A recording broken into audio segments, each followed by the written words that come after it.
안녕하세요. 채널 제네시스 박 시청자 여러분. 오늘 2019년 7월 22일 월요일입니다. 한 주의 시작 월요일이고요. 아마 많은 분들이 이번 주 아니면 이제 다음 주 정도 되면은 본격적인 여름 휴가에 들어가시겠네요. 여행 계획들은 휴가 계획들은 잘 세우셨는지 모르겠습니다. 얼마 전에 제가 한번 소개드린 기사도 있는데 직장인 대부분들 뭐 이렇게 혼자 그냥 쉰다, 그냥 특별한 계획 없이 쉰다 그런 기사도 있었는데 여러분들은 어떻게 세우시는지 잘 모르겠네요. 아무튼 좋은 시간 잘 보내시길 미리 말씀드리고요. 오늘자 뉴스 보도록 하겠습니다. 자, 양도세 중과 관련된 기사부터 볼 건데요. 여기 보시면은 자산가 법인 설립해서 아파트 대거 매입한다. 양도세 회피하기 위해 매물 잠김이 심해질 것 같다. 자, 이 내용이 나와 있는데 좀 양이 많아서 이 기사 뒤에 한번 보도록 하고요. 또 중요한 내용이 있어서 자, 그리고 서울 신규 공급 제한하면 집값 안정 어렵다. 뭐 이건 뭐 당연하죠. 그죠? 뭐 특별히 안 봐도 될 것 같고 유튜브는 지역신문 유튜브가 잘 안 된다고 하고 있고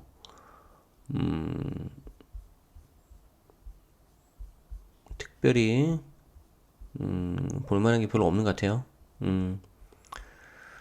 자, 직장인 보도록 하겠습니다.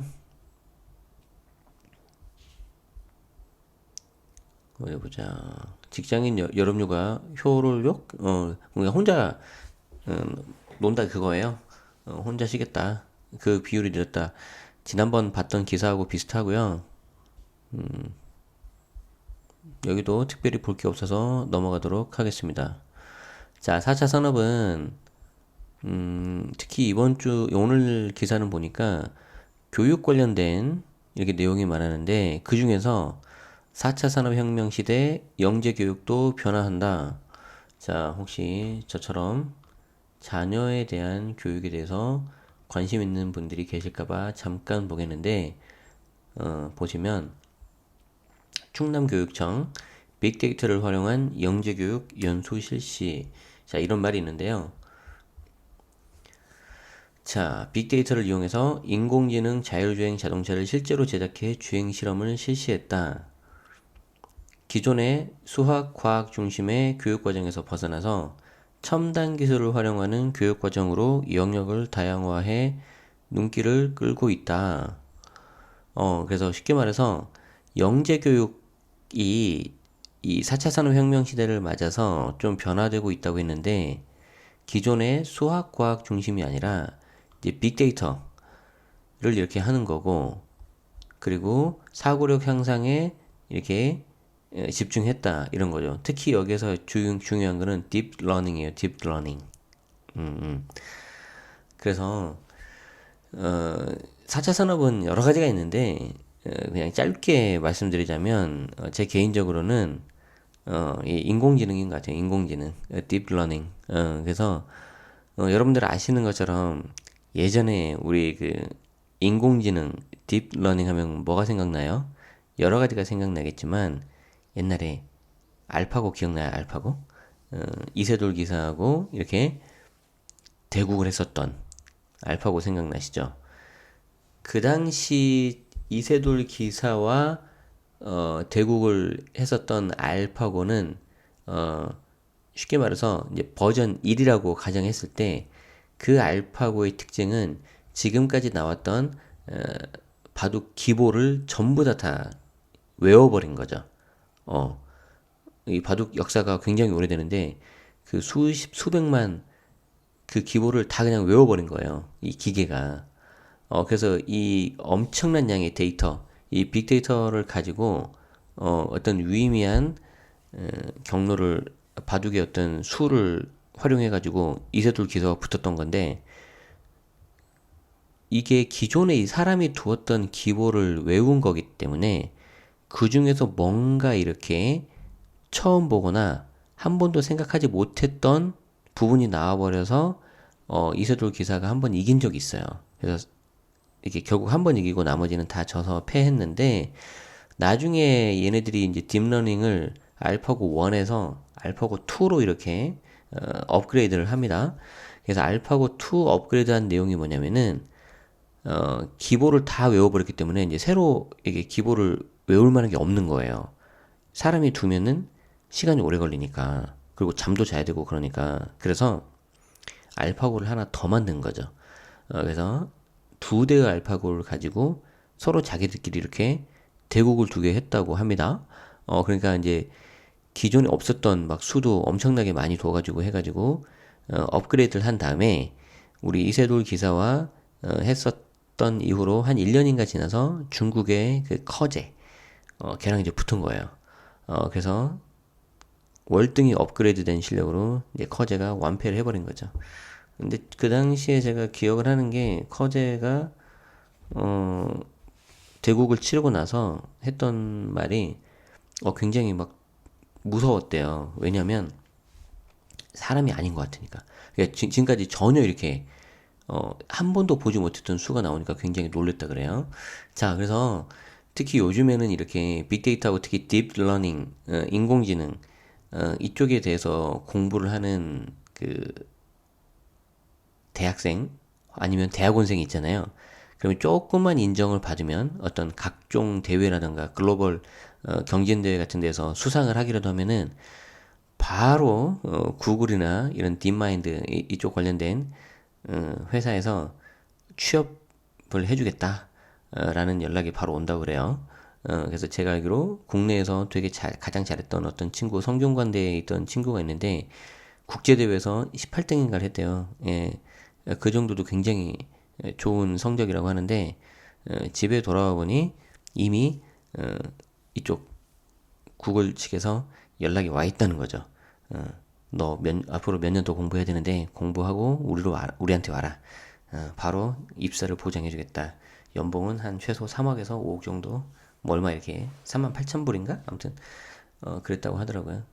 3억 5억이면 더 드는구나. 아무튼 뭐 그 정도로 요즘에 인기가 좋은 분야라고 하니까 예전에 가지고 있었던 국영수 물론 그것도 중요한데 이쪽 특히 그래서 이제 뭐 코딩 같은 거 많이 하잖아요. 그런 거를 한다는 거예요. 자, 그래서 한번 이런 것도 좀 아셨으면 하는 마음에서 소개를 드려봤습니다. 자, 양도소득세. 자, 여기 또 나왔네요. 주택 법인화 매물 잠김 우려. 이거 이따 볼 거고요. 절세. 절세 미모 이런 거 나오네. 자, 소형 아파트. 대전 세종의 대형 아파트도 거래가 활발하다. 그러니까 기존의 중소형은 인기가 많은데 이 대전 세종은 전국적인 비율로 보니까 대형 아파트도 거래가 활발했다라는 그런 내용이에요. 아마 전국 평균이 14%인데 여기는 20%가 넘는다고 이렇게 나온 걸로 제가 기억을 하는데 워낙 이제 공급 자체가 없고 요즘에 잘 가고 있죠. 작년부터 이제 많이들 가셔서 물건 자체가 없어서 그런 게 아닌가라고 좀 조심스럽게 생각을 해봅니다. 한번 이렇게 언급만 간단하게 드리고요. 자, 임대사업 관련돼서는 그리고 부동산 세금 관련해서도 특별히 없고 자, 그래서 맞아요. 요 정도. 그래서 아까 우리가 보기로 했었던 법인 설립 관련된 내용을 보도록 하겠습니다. 기사가 꽤 길어요. 그래서 법인 설립해서 아파트 대거 매입한다. 양도세 회피 위해 매물 잠김 심해질 것 같다. 자, 한번 보도록 하겠습니다. 예전에 제가 한국감정원 자료를 한번 보고 다른 기사에 나왔던 걸 가지고 좀 더 봐가지고 직방 칼럼으로 써드린 적이 있는데 여기 보면 서울 아파트 매입이 법인으로 한 게 3월달에 46건, 4월달 68건에서 6월달에는 140건으로 2배 이상 이렇게 늘었다는 거예요. 그런데 이게 이제 개인에서 법인으로 한 게 있고, 뭐 기타에서 법인, 그리고 뭐 법인에서 법인, 아무튼 모든 데이터 여러 가지를 가지고 이렇게 봤을 때는 전국적으로도 굉장히 많이 늘었고, 서울도 제 기억에 좀 더 많았었던 걸로 제가 기억을 하고 있는데, 아무튼 이번 자 신문에서는 개인이 법인에 처분한 아파트만 가지고 이렇게 본 거예요. 그랬는데 5월달에 60건에서 6월달 140건으로 거의 2배 이상 늘었죠. 자, 그래서 1월에는 21건이라고 하고 꽤 많은 수치다. 그러면은 왜 이렇게 법인이 많이 매입을 하느냐? 이게 이제 다주택자의 절세 전략이라고 이렇게 신문은 설명을 하고 있는데, 자, 일단 법인과 개인은 특수관계자라고 하더라도 명의 자체가 다르기 때문에 일단 다른 사람이 보유한 걸로 봐요. 그렇기 때문에 보유세 부담을 피할 수 있겠죠. 그리고 더 좋은 게 뭐냐면은 나중에 팔 때 양도세율도 낮출 수가 있어요. 양도소득세 개념 자체가 없기 때문에 양도소득세 중과가 없는 거죠. 기본 법인세율에다가 비사업용 처분할 때 10%포인트 정도 32%에 불과한다는 건데, 이 경우에도 기본 법인세율이 22%가 되려면은 양도 차익이 2억이 넘어야 돼요. 그래서 2억이 안 넘으면 10%, 11%, 그리고 토지 등 양도 차익 10% 추가한다 그래도 20% 정도면 되는 거죠. 그래서 이 세무팀장 우병탁 세무팀장님 같은 경우에도 절세 효과로 인해서 최근 거의 개인이 법인을 세워 주택을 사겠다는 문의가 늘고 있다라고 설명을 한 거죠.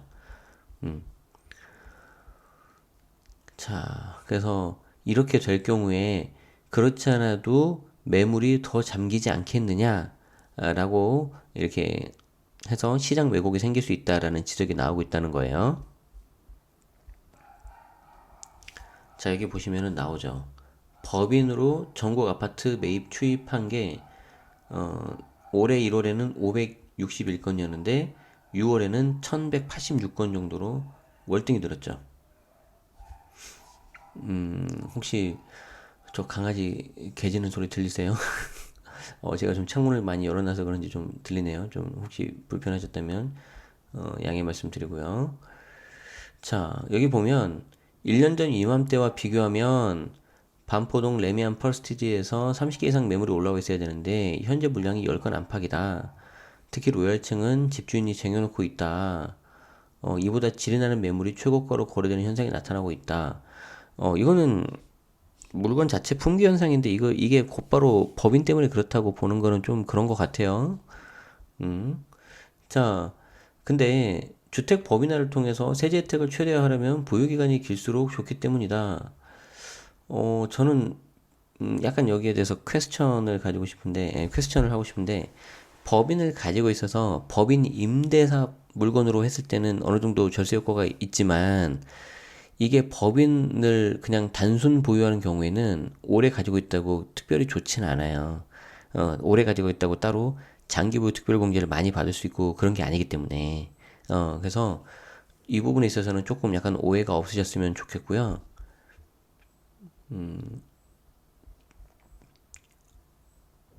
비슷한 내용들이 계속해서 나오고 있어요. 자, 주택 법인화는 주택 임대 사업을 법인화하거나 기존 법인 자산에 개인 주택을 편입하는 방식이 대부분이다. 그러니까 이제 무슨 말이냐면 개인이 주택 임대 사업자를 하고 있는데 얘를 그냥 법인으로 통째로 넘겨서 법인 명의로 임대 사업을 주택 임대 사업을 하는 그 방식이 하나가 있고, 아니면은 기존에 법인이 있었는데 여기에 개인 명의로 가지고 있는 아파트를 법인에 이제 현물주 넘기는 거, 그러니까 이런 걸 보고 이제 현물출자라고 하는데 이런 식으로 해서 넘기는 게 하나가 있어요. 그리고 나서 이게 나중에 법인 소유가 되고 나서 나중에 팔면은 양도세를 최대 32%만 내면 된다는 거죠. 아까 우리가 봤던 것처럼. 그리고 보유세를 줄이는 효과도 나오고 있고, 또 비슷한 기사가 나와요. 이렇게. 자, 다만, 세무사님은 다만 주택 법인화를 하더라도 법인으로부터 배당을 받으면 배당세를 낼 만큼 주택 법인화로 얼마가 절세가 될지는 확정하기 힘들다. 그러니까 이런 거예요. 내가 가지고 있는 개인 물건 또는 개인 명의로 된 임대사업자 물건을 법인으로 묶어둔다고 하더라도 이 법인을 통해서 어떤 월세나 전세를 놓는다 그래도 이 돈 자체가 지금 법인 계좌로 다 들어간단 말이에요. 그러면 그 법인 계좌에 있는 돈을 내가 빼쓰려면은 일단 가장 처음에 쉬운 게 배당인데 이 배당 소득세를 내야 돼요. 세금을 내야 돼요. 쉽게 말해서 그냥 1,000만 원 배당하면요. 15.4% 이게 2천만 원까지가 15.4%거든요. 그럼 2천만 원이라면은 15.4% 하면 얼마예요? 300만 원이잖아요. 그렇기 때문에 얼마가 절세가 될지는 확정하기 힘들다. 그래서 저는 차라리 어,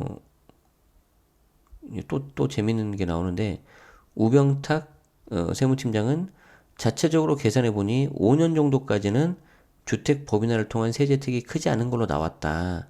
그러니까 이거를 어떤 세제 혜택을 보려면은 최대한 장기간 보유해서 과세를 이연시켜라. 이렇게 하셨는데 저는 오히려 반대로 좀 하고 싶어요. 반대로. 무슨 말이냐면 어,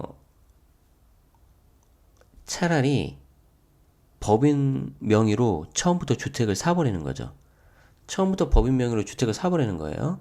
자, 그러면 5억짜리 집이면은, 대출이 반 정도가 나온다고 하면, 나머지 2억 5천까지 법인에 돈이 있어야 되겠죠. 그래서 5억짜리 집을 그냥 통으로 다 사는 거예요. 자, 일단 사요. 일단 사고, 이 사는 걸 가지고 임대업을 하는 게 아니라 그냥 매매업을 하는 거죠. 매매업. 매매업을. 자, 그렇게 되면 이 경우에 양도차익이 2억 이하면은 법인세 10% 그리고 추가 법인세 10%에서 한 20% 정도 나올 거예요. 그냥 20% 정도 내고 내가 그냥 임대용으로 하는 게 아니라 매매업을 해버리라는 거죠. 자, 이 경우에 뭐가 좋냐면 법인 명의로 아예 잔금을 치러버리기 때문에 이때 잔금을 치르고 나서 인테리어까지 싹 다 하는 거예요.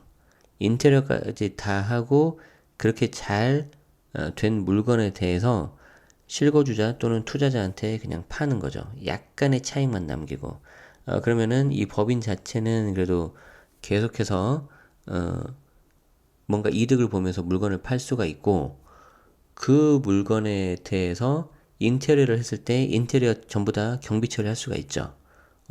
매매업으로 그냥 가는 거예요. 매매업으로 그러니까.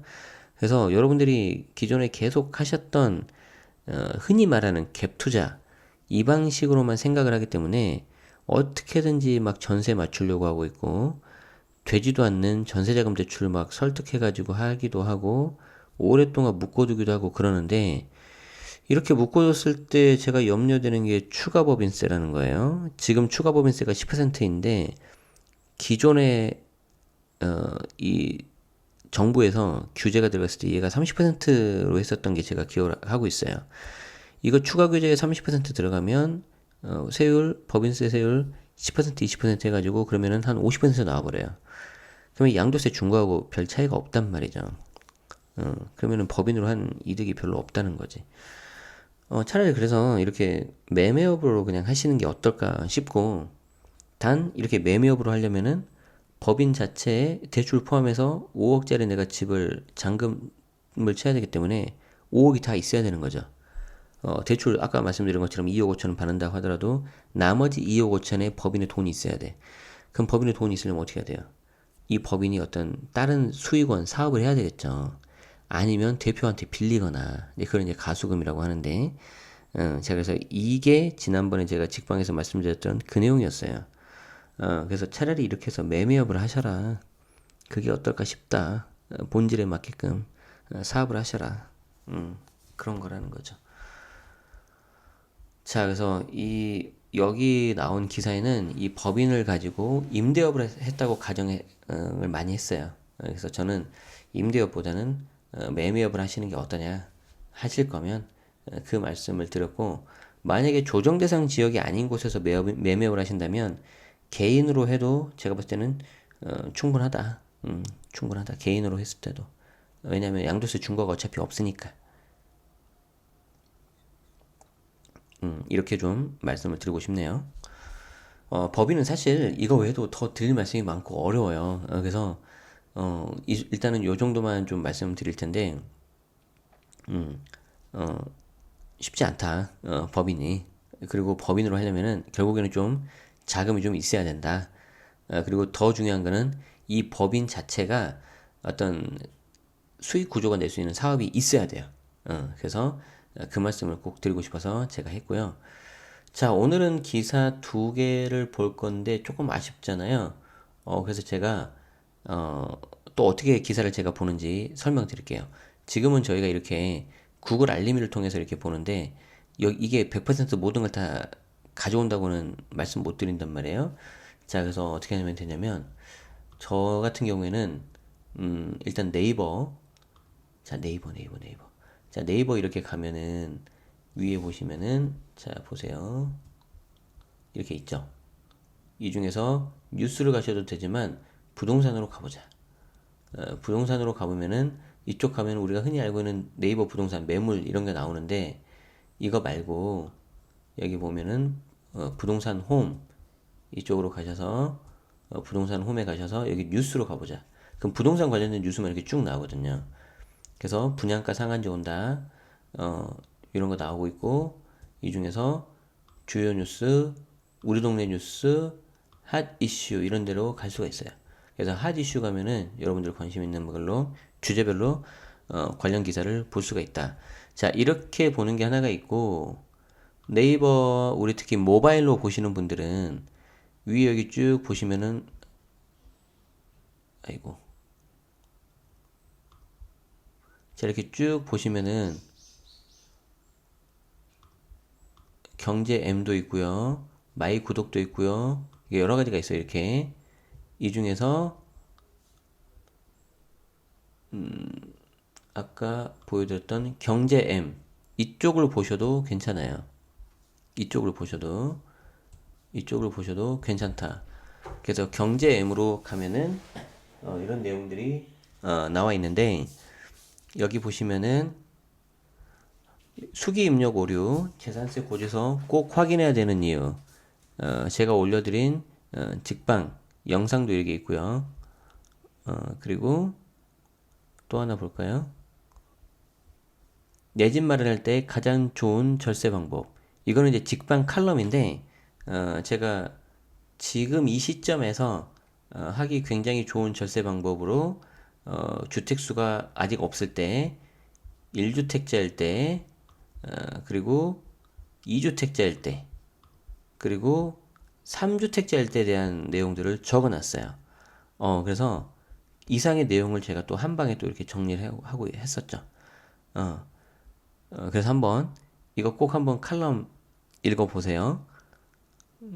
잠깐만 설명드릴까요? 자, 내가 주택을 매수하는 걸 고려하는 단계에서는 특별히 이렇게 뭐 중요한 거 없어요.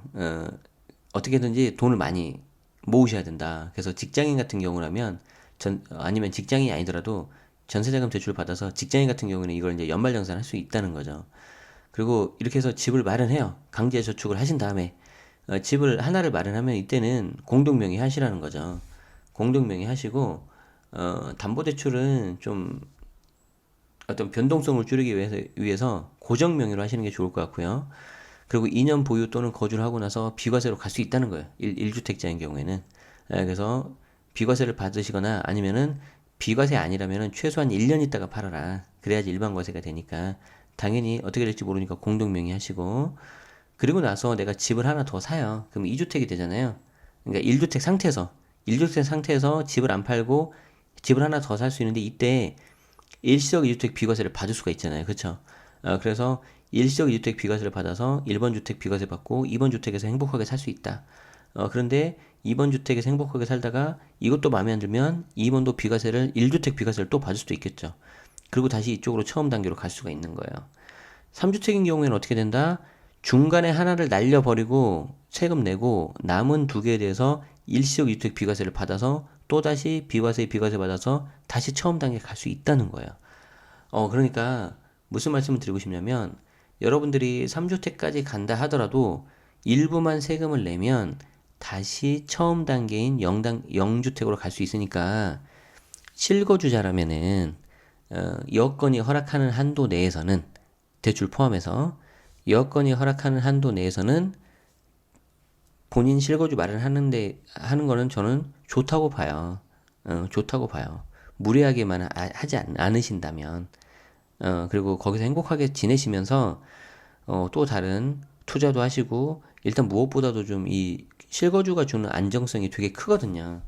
저는 그 부분을 그래서 말씀드리고 싶어서 이 칼럼을 좀 소개만 하고 끝내드리려다가 한번 좀 말씀드렸어요. 좀 전에 무슨 문 여는 소리가 났죠. 그게 이제 저희 아들이 지금 갑자기 벌떡 일어나가지고 왔는데 이제는 좀 이거 익숙해졌는지 이제 아빠가 마이크 대고 막 뭘 하고 있으면 그냥 아무 말 보채지 않고 그냥 가네요. 한번 보러 가야 될 것 같아요. 뭐 하고 있는지. 그래서 이거 관련해서 도움 받으시라고 오늘 제가 아침 9시에 이제 실거주 정규 과정을 해요, 제가. 부동산 세금 정규 과정을 쭉 해서 이제 이번에 13기를 모집을 하는데 부동산 실거주 및 완전 부동산 기초 정규 과정. 그러니까 불이니에서 탈출하는 그 목적이에요. 그래서 그거 온라인 과정 9시에 제 블로그에 공지 나오니까 혹시 관심 있는 분들은 참고하셔도 좋겠습니다. 자, 여기까지고요. 오늘 7월 22일입니다. 월요일 오늘자 데일리 뉴스 브리핑 여기까지 하도록 하고요. 늘 말씀드리지만 여러분들 오늘 굉장히 소중한 날입니다. 항상 행복하시고 오늘 월요일을 잘 보내야지 일주일이 더 행복하다고 저는 생각을 합니다. 그래서 제가 잘 말씀드릴 테니까 여러분들 특히 방송 들으신 분들은 특히 더 행복하시기 바라겠습니다. 자, 오늘 방송 여기서 마치겠습니다. 지금까지 채널 제네시스 박이었습니다. 고맙습니다.